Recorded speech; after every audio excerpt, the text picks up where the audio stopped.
Chapitre 2. Le capitaine. Cela me semble étrange, à présent, que je l'ai si peu connu. Mon attention, ma ferveur tournée vers Sido ne s'en détachait que par caprice. Ainsi faisait-il, lui, mon père. Il contemplait Sido. En y réfléchissant, je crois qu'elle aussi l'a mal connue. Elle se contentait de quelques grandes vérités encombrantes. Il l'aimait sans mesure. Il la ruina dans le dessein de l'enrichir. Elle l'aimait d'un invariable amour, le traitait légèrement dans l'ordinaire de la vie, mais respectait toutes ses décisions. Derrière ces évidences aveuglantes, un caractère d'homme n'apparaissait que par échappée. Enfant, qu'ai-je su de lui ? Qu'il construisait pour moi à ravir des maisons de hanneton avec fenêtres et portes vitrées et aussi des bateaux, qu'il chantait, qu'il dispensait et cachait les crayons de couleur, le papier blanc, les règles en palissandre, la poudre d'or, les larges pains à cacheter blancs que je mangeais à poignées, qu'il nageait, avec sa jambe unique, plus vite et mieux que ses rivaux à 4 membres, mais je savais aussi qu'il ne s'intéressait pas beaucoup, en apparence du moins, à ses enfants. J'écris en apparence. La timidité étrange des pères dans leur rapport avec leurs enfants m'a donné depuis beaucoup à penser. Les 2 aînés de ma mère, fille et garçon, issus d'un premier mariage, celle-là égarée dans le roman, à peine présente, habitée par les fantômes littéraires des héros, celui-ci, altier, tendre en secret, l'ont gêné. Il croyait naïvement que l'on conquiert un enfant par des dons. Il ne voulut pas reconnaître sa fantaisie musicienne et nonchalante dans son propre fils, le Lazzarone, comme disait ma mère. C'est à moi qu'il accorda le plus d'importance. J'étais encore petite quand mon père commença d'en appeler à mon sens critique. Plus tard, je me montrai, Dieu merci, moins précoce. Mais quelle intransigeance, je m'en souviens, chez ce juge de 10 ans. « Écoute ça, me disait mon père. » J'écoutais, ces vers, il s'agissait d'un beau morceau de prose oratoire ou d'une ode, vers facile, fastueux par le rythme, par la rime, sonore comme un orage de montagne. « Hein » interrogeait mon père. « Je crois que cette fois-ci... Eh bien, parle !» Je hochai ma tête et mes nattes blondes, mon front trop grand pour être aimable et mon petit menton en bille, et je laissai tomber mon blâme. Toujours trop d'adjectifs. Alors mon père éclatait, écrasé d'invectives la poussière, la vermine, le pou vaniteux que j'étais. Mais la vermine imperturbable ajoutait « Je te l'avais déjà dit la semaine dernière pour l'ode à Paul Bert. Trop d'adjectifs. » Il devait, derrière moi, rire et peut-être s'enorgueillir. Mais au premier moment, nous nous toisions en égaux et déjà confraternels. C'est lui à n'en pas douter. C'est lui qui me domine quand la musique, un spectacle de danse, et non les mots, jamais les mots, mouille mes yeux. C'est lui qui se voulait faire jour et revivre quand je commençais, obscurément, d'écrire et qui me valut le plus acide éloge, le plus utile à coup sûr. Aurais-je épousé la dernière des lyriques ? Lyrisme paternel, humour, spontanéité maternelle, mêlés, superposés. Je suis assez sage à présent, assez fière pour les départager en moi, toute heureuse, d'un délitage où je n'ai à rougir de personne, ni de rien. Oui, tous 4, nous autres enfants, nous avons gêné mon père. En est-il autrement dans les familles où l'homme passant l'âge de l'amour demeure épris de sa compagne ? Nous avons toute sa vie troublé le tête-à-tête que mon père rêvait. L'esprit pédagogique peut rapprocher un père de ses enfants. À défaut d'une tendresse beaucoup plus exceptionnelle qu'on ne l'admet généralement, un homme s'attache à ses fils par le goût orgueilleux d'enseigner. Mais Jules-Joseph Colette, homme instruit, ne faisait parade d'aucune science. Pour elle, il avait d'abord aimé briller, jusqu'au jour où, l'amour grandissant, mon père quitta jusqu'à l'envie d'éblouir Sido. J'irai droit au coin de terre où fleurissaient les personnages dans le jardin. La rose, le treillage qu'il apportait, je les peindrai de mémoire, ainsi que le trou dans le mur, la dalle usée. La figure de mon père reste indécise, intermittente. Dans le grand fauteuil de repos, il est resté assis. Les 2 miroirs ovales du pince-nez ouvert brillent sur sa poitrine, et sa singulière lèvre en margelle dépasse un peu, rouge, sa moustache qui rejoint sa barbe. Là, il est fixé à jamais. Mais ailleurs, il erre et flotte, troué, barré de nuages, visible par fragments. Sa main blanche ne saurait m'échapper, surtout depuis que je tiens mal mon pouce, en dehors, comme lui, et que comme cette main, mes mains froisses roulent, anéantissent le papier avec une fureur explosive. Et la colère, donc. Je ne parlerai pas de mes colères qui me viennent de lui, mais qu'on aille voir seulement à Saint-Sauveur l'état dans lequel mon père mit, de 2 coups de son pied unique, le chambranle de la cheminée en marbre. J'épelle en moi ce qui est l'apport de mon père, ce qui est la part maternelle. Le capitaine Colette n'embrassait pas les enfants. Sa fille prétend que le baiser les fane. S'il m'embrassait peu, du moins, il me jetait en l'air, jusqu'au plafond, que je repoussais des 2 mains et des genoux, et je criais de joie. Sa force musculaire était grande, ménagée et dissimulée d'une manière féline, et sans doute entretenue par une frugalité qui déconcertait nos bas bourguignons. Du pain, du café, beaucoup de sucre, un demi-verre de vin, force tomates, des aubergines. Il se résigna à prendre un peu de viande comme un remède, passé 70 ans. Sédentaire, ce méridional tout blanc dans sa peau de satin n'engraissa jamais. Italien, homme au couteau. Ainsi invectivait ma mère quand elle n'était pas contente de lui, ou bien quand l'extraordinaire jalousie de son fidèle amant se faisait jour. De fait, s'il n'a jamais tué personne, un poignard dont le manche de corne cachait un ressort ne quittait jamais la poche de mon père, qui méprisait l'arme à feu. Les fosses colères du midi tiraient de lui des grondements, des jurons grandiloquents auxquels nous n'accordions aucune importance.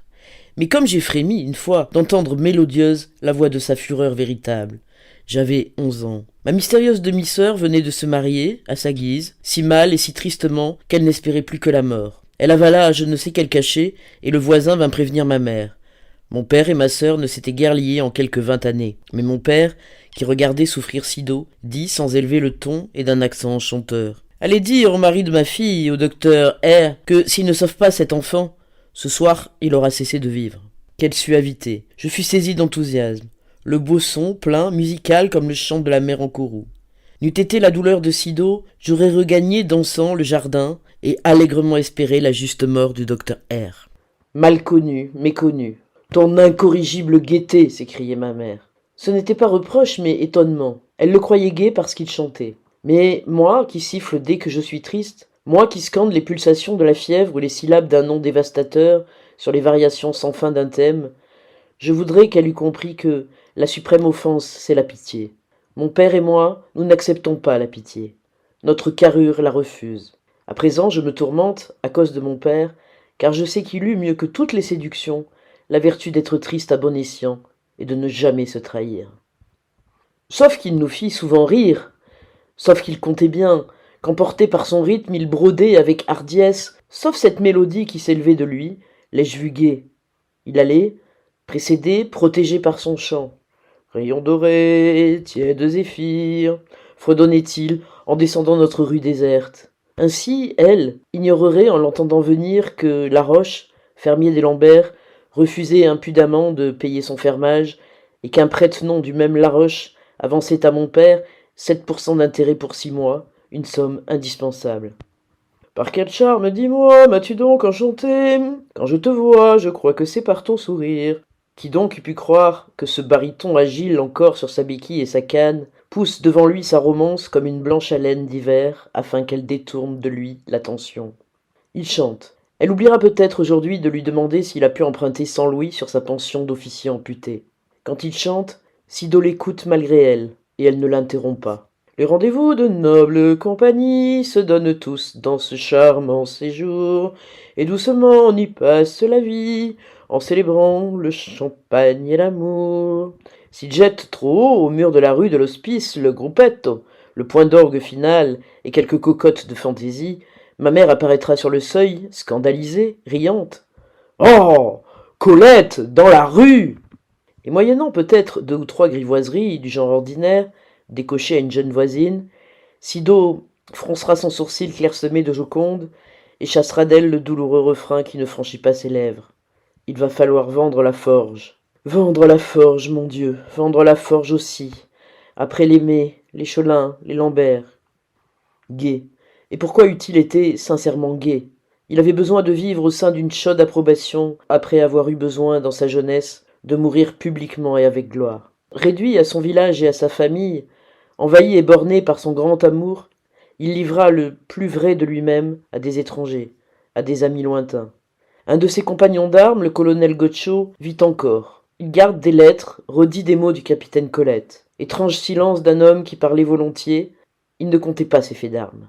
C'est le capitaine Fournès et le soldat Lefebvre, tous deux du premier zouave, qui ont transmis au colonel Gotcho des mots de mon père. 1859, guerre d'Italie. Mon père a 29 ans. Tombe, la cuisse gauche arrachée, devant Mélagnane. Fournès et Lefebvre s'élancent, le rapportent. Où voulez-vous qu'on vous mette, mon capitaine? Au milieu de la place, sous le drapeau. Il n'a compté à aucun des siens cette parole, cette heure où il espéra mourir parmi le tonnerre et l'amour des hommes. Il ne nous a jamais dit, à nous, comment il gisait à côté de son vieux maréchal. Il ne m'a jamais parlé, à moi, de la seule longue et grave maladie qui m'est atteinte. Mais voici que des lettres de lui, je l'apprends 20 ans après sa mort, sont pleines de mon nom, du mal de la petite. Trop tard, c'est le mot des négligents, des enfants et des ingrats. Non que je me sente plus coupable qu'une autre enfant, au contraire. Mais n'aurais-je pas dû forcer, quand il était vivant, sa dignité goguenarde, sa frivolité de commande? Ne valions-nous pas, lui et moi, l'effort réciproque de nous mieux connaître? Il était poète et citadin. La campagne, où ma mère semblait se sustenter de toute sève et reprendre vie chaque fois qu'en se baissant, elle en touchait la terre, éteignait mon père, qui s'y comporta en exilé. Elle nous sembla parfois scandaleuse, la sociabilité qu'il appelait vers la politique des villages, les conseils municipaux, la candidature au conseil général, vers les assemblées, les comités régionaux, où l'humaine rumeur répond à la voix humaine. Injuste, nous lui en voulions vaguement de ne pas assez nous ressembler, à nous qui nous dilations d'aise, loin des hommes. Je m'avise à présent qu'il cherchait à nous plaire lorsqu'il organisait des parties de campagne comme font les habitants des villes. La vieille Victoria bleue emportait famille, victuailles et chiens jusqu'au bord d'un étang, moutiers, chassins, ou la jolie flaque forestière de la Guillemette qui nous appartenait. Mon père manifestait le sens du dimanche, le besoin urbain de fêter un jour entre les 7 jours, au point qu'il se munissait de canne à pêche et de sièges pliants. Au bord de l'étang, il essayait une humeur joviale qui n'était pas son humeur joviale de la semaine. Il débouchait plaisamment la bouteille de vin, s'accordait une heure de pêche à la ligne, lisait, dormait un moment, et nous nous ennuyions, nous autres, Sylvain aux pieds légers, entraînés à battre le pays sans voiture et regrettant devant le poulet froid nos encas de pain frais, d'ail et de fromage. La libre forêt, l'étang, le ciel double exaltait mon père, mais à la manière d'un noble décor. Plus il évoquait le bleu Titarèse et le golfe d'argent, plus nous devenions taciturnes. Je parle des 2 garçons et de moi, nous qui n'accordions déjà plus d'autres aveux à notre culte bocager que le silence. Assise au bord de l'étang, entre son mari et ses enfants sauvages, seule ma mère semblait recueillir mélancoliquement le bonheur de compter, gisant contre elle, sur l'herbe fine et jonceuse, rougie de bruyère, ses bien-aimés. Loin du coup de sonnette importun, loin de l'anxieux fournisseur impayé, loin des voix cauteleuses, un cirque parfait de bouleaux et de chaînes, enfermés, j'excepte l'infidèle fille aînée, son œuvre et son tourment. Courant en risée sur les cimes des arbres, le vent franchissait la brèche ronde, touchait rarement l'eau. Les dômes des mousserons rosés crevaient le léger terreau, gris d'argent, qui nourrit les bruyères, et ma mère parlait de ce qu'elle et moi nous aimions le mieux. Elle comptait les sangliers des anciens hivers, les loups encore présents dans la puisée et les forterres, le loup d'été, maigre, qui suivit 5 heures durant la Victoria. Si j'avais su quoi lui donner à manger, il aurait bien mangé du pain. À toutes les côtes, il s'asseyait pour laisser à la voiture son avance d'une 50aine de mètres. De le sentir, là, la jument était furieuse. Un peu plus, c'est elle qui l'eût attaqué. Tu n'avais pas peur? Peur? Non. Ce pauvre grand loup gris, sec, affamé sous un soleil de plomb. D'ailleurs, j'étais avec mon premier mari. C'est lui aussi, mon premier mari, qui, en chassant, a vu le renard noyer ses puces. Une touffe d'herbe entre les dents, le renard est entré le derrière le premier, peu à peu, dans l'eau, jusqu'au museau. Paroles innocentes, enseignements maternels que donnent aussi à leurs petits l'hirondelle, la merlièvre, la chatte. Récit délicieux dont mon père ne retenait qu'un mot, mon premier mari. Et il appuyait sur Sido son regard bleu-gris dans lequel personne n'a jamais pu lire. Que lui importait d'ailleurs le renard, le muguet, la bémure, l'insecte? Il les aimait dans les livres, nous disait leurs noms scientifiques, et dehors les croisait sans les reconnaître. Il louait, sous le nom de rose, toute corolle épanouie. Il prononçait l'eau bref à la provençale, en pinçant entre le pouce et l'index une rose invisible. Le soir tombait enfin sur notre dimanche au champ. De 5, nous n'étions souvent plus que 3, mon père, ma mère et moi. Le rempart circulaire des bois assombris avait résorbé les 2 longs garçons osseux, mes frères. Nous les rattraperons sur la route, en revenant, disait mon père. Mais ma mère secouait la tête. Ces garçons ne rentraient que par des sentes de traverse, des prés marécageux et bleus. Coupant par les sablières, les ronciers, ils sautaient le mur au fond du jardin. Elle se résignait à les trouver chez nous, à la maison, un peu saignants, un peu loqueteux. Elle reprenait sur l'herbe les reliefs du repas, quelques champignons frais cueillis, le nid de mésange vide, la cartilagineuse éponge cloisonnée, œuvre d'une colonie de guêpes, le bouquet sauvage, des cailloux empreints d'ammonite fossile, le grand chapeau de la petite, et mon père, encore agile, remonté, d'un saut d'échassier dans la Victoria. C'est ma mère qui caressait la jument noire, qui offrait à ses dents jaunies des pouces tendres et qui essuyait les pattes du chien pataugeur. Je n'ai jamais vu mon père toucher un cheval. Nulle curiosité ne l'a attiré vers un chat, penché sur un chien. Jamais un chien ne lui a obéi. « Allons, monte !» ordonnait à Mofino la belle voix du capitaine. Mais le chien, contre le marchepied de la voiture, battait de la queue froidement et regardait ma mère. « Monte, animal! Qu'est-ce que tu attends ?» répétait mon père. « J'attends l'ordre, » semblait répondre le chien. « Saute !» lui criai-je. Il ne se le faisait pas dire 2 fois. « C'est très curieux, » constatait ma mère. « Ça prouve seulement la bêtise de ce chien, » répliquait mon père. Mais nous n'en croyions rien, nous autres, et mon père au fond se sentait secrètement humilié. Les genêts jaunes, bottelés, faisaient queue de paon derrière nous dans la capote de la vieille voiture. Mon père, en approchant du village, reprenait son fredon défensif, et nous avions sans doute l'air très heureux, car l'air heureux était notre suprême et mutuelle politesse.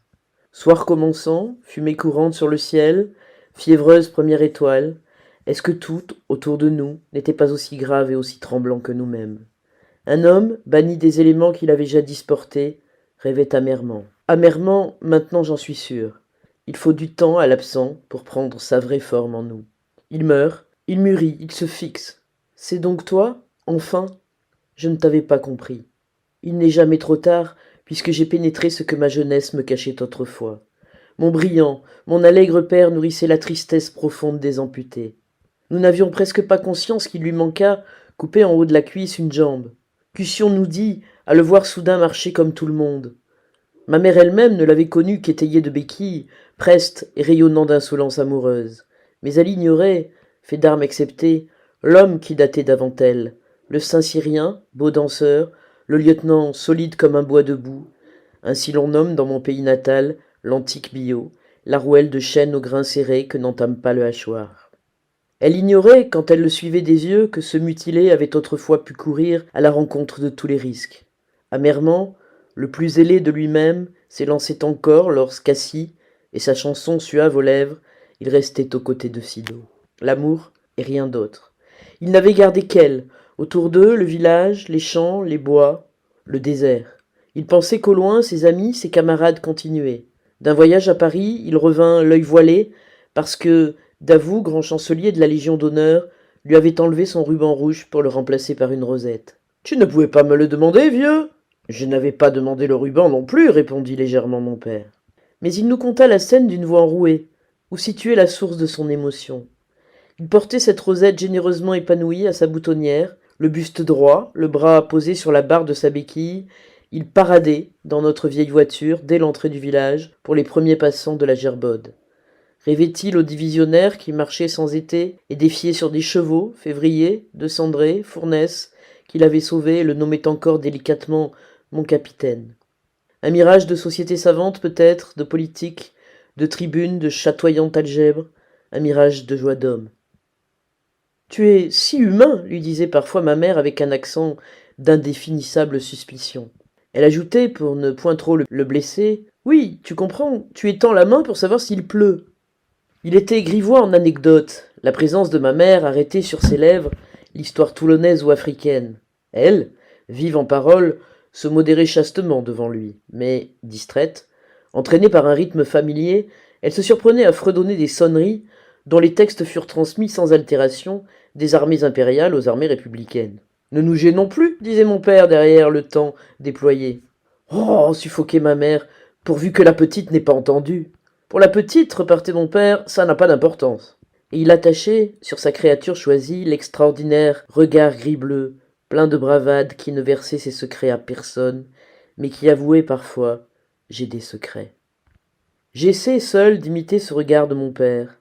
Il m'arrive d'y réussir assez bien, surtout quand je m'en sers pour me mesurer avec un tourment caché. Tant est efficace le secours de l'insulte à ce qui vous domine le mieux, et grand le plaisir de fronder un maître. Je mourrai peut-être de toi, mais il croit bien que j'y mettrai le plus de temps possible. La petite, ça n'a pas d'importance. Quelle candeur, voyez, comme il butait contre son amour, son seul amour. Je lui plaisais, cependant, par des traits où il se fut reconnu, mais il me distinguait mal. Il perdait peu à peu le don d'observer, la faculté de comparer. Je n'avais pas plus de 13 ans quand je remarquai que mon père cessait de voir, au sens terrestre du mot, sa Sido elle-même. Encore une robe neuve, s'étonnait-il? Peste, madame! Interloqué, Sido le reprenait sans gaieté. Neuve? Colette, voyons, où as-tu les yeux? Elle pinçait entre 2 doigts une soie élimée, une visite perlée de G. 3 ans, Colette, tu m'entends? Elle a 3 ans. Et ce n'est pas fini, ajoutait-elle avec une hâte fière. Teinte en bleu marine. Mais il ne l'écoutait plus. Il l'avait déjà jalousement rejointe dans quelques lieux élus où elle portait chignon à boucle anglaise et corsage ruché de tulle, ouvert en cœur. En vieillissant, il ne tolérait même plus qu'elle eût mauvaise mine, qu'elle fût malade. Il lui jetait des allons, allons, comme à un cheval qu'il avait seul le droit de surmener. Et elle allait. Je ne les ai jamais surpris à s'embrasser avec abandon. D'où leur venait tant de pudeur? De Sido, assurément. Mon père n'y eût pas mis tant de façon. Attentif à tout ce qui venait d'elle, il écoutait son pas vif, l'arrêtait au passage. Paye, lui ordonnait-il, en désignant sa pommette nue au-dessus de sa barbe, ou on ne passe pas. Elle payait au vol d'un baiser vif comme une piqûre, et s'enfuyait, irritée, si mes frères ou moi l'avions vue payer. Une seule fois en été, un jour que ma mère enlevait de la table le plateau du café, je vis la tête, la lèvre grisonnante de mon père, au lieu de réclamer le péage familier, penché sur la main de ma mère avec une dévotion fougueuse, hors de l'âge, et telle que Sido, muette, autant que moi empourprée, s'en alla sans un mot. J'étais petite encore, assez vilaine, occupée comme on l'est à 13 ans de toutes choses dont l'ignorance pèse, dont la découverte humilie. Il me fut bon de connaître et de me remettre en mémoire, par moments, cette complète image de l'amour. Une tête d'homme, déjà vieux, abîmée dans un baiser sur une petite main de ménagère, gracieuse et ridée. Il trembla, longtemps, de la voir mourir avant lui. C'est une pensée commune aux amants, aux époux bien épris, un souhait sauvage qui bannit toute idée de pitié. Sido, avant la mort de mon père, me parlait de lui, aisément soulevé au-dessus de nous. Il ne faut pas que je meure avant lui. Il ne faut absolument pas. Vois-tu que je me laisse mourir et qu'il se tue et qu'il se manque? Je le connais, disait-elle d'un air de jeune fille. Elle rêvait un peu, les yeux sur la petite rue de Châtillon-Coligny ou sur le carré de jardin prisonnier. Moi, je risque moins, tu comprends. Je ne suis qu'une femme. Passé un certain âge, une femme ne meurt presque jamais volontairement. Et puis je vous ai, en outre. Lui, il ne vous a pas. Car elle savait tout, et jusqu'aux préférences indicibles. Dans la grappe pendue à ses flancs, à ses bras, mon père pesait comme nous et ne nous soutenait guère. Elle fut malade, et il s'assit fréquemment près du lit. À quelle heure? Quel jour seras-tu guéri? Gare si tu ne guéris pas. J'aurai bientôt fait de ne plus vivre. Elle ne supportait pas cette pensée d'homme, sa menace, son exigence sans merci. Pour lui échapper, elle tournait de côté et d'autre, sa tête sur l'oreiller, comme elle fit plus tard pour secouer les derniers liens. Mon Dieu, Colette, tu me tiens chaud, se plaignait-elle. Tu remplis toute la chambre. Un homme est toujours déplacé au chevet d'une femme. Va dehors. Va voir s'il y a des oranges pour moi chez l'épicier. Va demander à monsieur Rosimond de me prêter la revue des Deux Mondes. Mais marche doucement, le temps est orageux, tu reviendrais en moiteur. Il obéissait, les selles remontées sur sa béquille. Tu vois, disait ma mère derrière lui, tu vois cet air de vêtements vides qu'il prend quand je suis malade? Sous la fenêtre, en s'en allant, il éclaircissait sa voix pour qu'elle l'entendît. Je pense à toi, je te vois, je t'adore, à tout muant, à toute heure, en tout lieu. Je pense à toi quand je revois l'aurore, je pense à toi quand je ferme les yeux. Tu l'entends? Tu l'entends? disait-elle fiévreusement. Mais sa malice supérieure rajeunissait soudain tout son visage, et elle se penchait hors de son lit. Ton père? Tu veux savoir ce que c'est que ton père? Ton père, c'est le roi des maîtres chanteurs. Elle guérit. Elle guérissait toujours.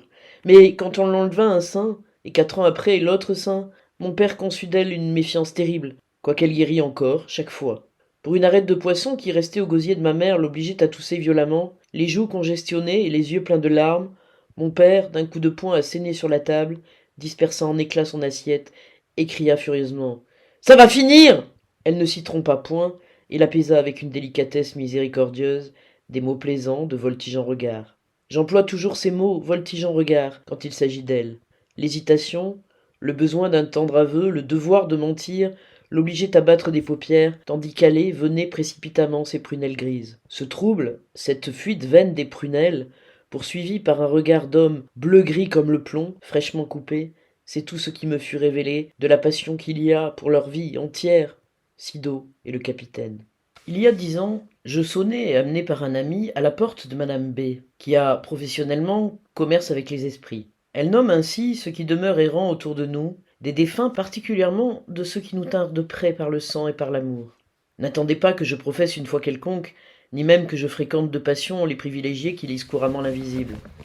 Il s'agit d'une curiosité, toujours la même, qui me conduit indifféremment à visiter tour à tour madame B, la femme à la bougie, le chien qui compte, un rosier à fruits comestibles, le docteur qui ajoute du sang humain à mon sang humain, que sais-je encore. Si cette curiosité me quitte, qu'on m'ensevelisse, je n'existe plus. Une de mes dernières indiscrétions s'adressa au grand hyménoptère d'acier bleu qui abonde en Provence pendant la floraison des soleils, en juillet-août. Tourmenté d'ignorer le nom de ce guerrier bardé, je m'interrogeai. A-t-il ou non un dard? Est-il seulement un samouraï magnifique et sans sabre? Je suis bien soulagé d'être tiré d'incertitude. Une curieuse petite déformation sur l'os d'une phalangine atteste que le guerrier bleu est armé à merveille et prompt à dégainer. Chez Madame B, j'eus l'agréable nouveauté d'un appartement moderne, traversé de soleil. Sur la fenêtre, chantaient des oiseaux en cage, dans la pièce voisine, des enfants riaient. Une aimable et ronde femme à cheveux blancs m'affirma qu'elle n'avait besoin ni de clair-obscur, ni d'aucun maléfique décor. Elle ne réclama qu'un instant de méditation, et ma main serrée dans les siennes. « Voulez-vous me poser des questions ?» me demanda-t-elle. Je m'avisai alors que j'étais sans avidité, sans passion pour un au-delà quelconque, sans souhaits immodérés, et je ne trouvais rien à dire, sinon le mot le plus banal. « Alors, voyez-vous les morts? Comment sont-ils » ? « Comme les vivants, répondit Madame B. avec rondeur. « Ainsi, derrière vous… » Derrière moi, c'était la fenêtre ensoleillée et la cage des serins verts. « Derrière vous est assis l'esprit d'un homme âgé. Il porte une barbe non taillée, étalée presque blanche. Les cheveux assez longs, gris, rejetés en arrière. Des sourcils… Oh, par exemple, des sourcils tout broussailleux. Et là, dessous des yeux… Oh, mais des yeux… petits, mais d'un éclat qui n'est pas soutenable. Voyez-vous qui ça peut être? Oui, très bien. En tout cas, c'est un esprit bien placé. Oui, bien placé dans le monde des esprits. Il s'occupe beaucoup de vous. Vous ne le croyez pas? J'en doute un peu. Si, il s'occupe beaucoup de vous à présent. Pourquoi à présent? Parce que vous représentez ce qu'il aurait tant voulu être sur la terre. Vous êtes justement ce qu'il a souhaité d'être. Lui, il n'a pas pu. Je ne mentionnerai pas ici les autres portraits que me fit Madame B. Ils valaient tous, à mes yeux, par quelques détails dont la vigueur et le secret m'enchantèrent comme une sorcellerie anodine et inexplicable. D'un esprit où je fus bien obligé de reconnaître, trait pour trait, mon demi-frère l'aîné, elle dit apitoyée. Je n'ai jamais vu un mort aussi triste. Mais, lui dis-je, vaguement jalouse, ne voyez-vous pas une femme âgée qui pourrait être ma mère? Le bon regard de Madame B. errait autour de moi. Non, ma foi, répondit-elle enfin. Elle ajouta, vive et comme pour me consoler. Peut-être qu'elle se repose, ça arrive. Vous êtes seule d'enfant? J'ai encore un frère. Là, s'exclama bonnement Madame B. Sans doute qu'elle est occupée avec lui.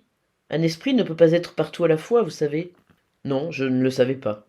J'appris dans la même visite que le commerce des défunts s'accommode de lumière terrestre, de familière gaieté. Ils sont comme les vivants, affirme paisible dans sa foi Madame B. Pourquoi non? Comme les vivants, sauf qu'ils sont morts. Morts, et voilà tout. Aussi s'étonnait-elle de voir en mon frère aîné un mort aussi triste. Ainsi l'ai-je vu. Ainsi le voyait-elle à travers mon perméable mystère, sans doute, très triste en vérité, et comme roué de coups par son pénible et dernier passage, encore soucieux et fourbu. Quant à mon père, vous êtes justement ce qu'il a souhaité d'être et de son vivant il n'a pas pu. Là, j'ai de quoi rêver, de quoi m'émouvoir. Sur un des plus hauts rayons de la bibliothèque, je revois encore une série de tomes cartonnés à dos de toile noire. Les plats de papier jaspé, bien collés, et la rigidité du cartonnage attestaient l'adresse manuelle de mon père. Mais les titres, manuscrits en lettres gothiques, ne me tentaient point, d'autant que les étiquettes à filets noirs ne révélaient aucun auteur. Je cite de mémoire. Mes campagnes, les enseignements de 70, la géodésie des géodésies, l'algèbre élégante, le maréchal de MacMahon, vu par l'un de ses compagnons d'armes, du village à la chambre, chansons de zouaves, et j'en oublie. Quand mon père mourut, la bibliothèque devint chambre à coucher, les livres quittèrent leurs rayons. Viens donc voir, appela un jour mon frère, l'aîné. Il transportait lui-même, classé, ouvrait les livres, taciturne, en quête d'une odeur de papier piqué, d'une de ces moisissures embaumées d'où se lève l'enfance révolue, d'un pétale de tulipe sec, encore jaspé comme l'agate arborescente.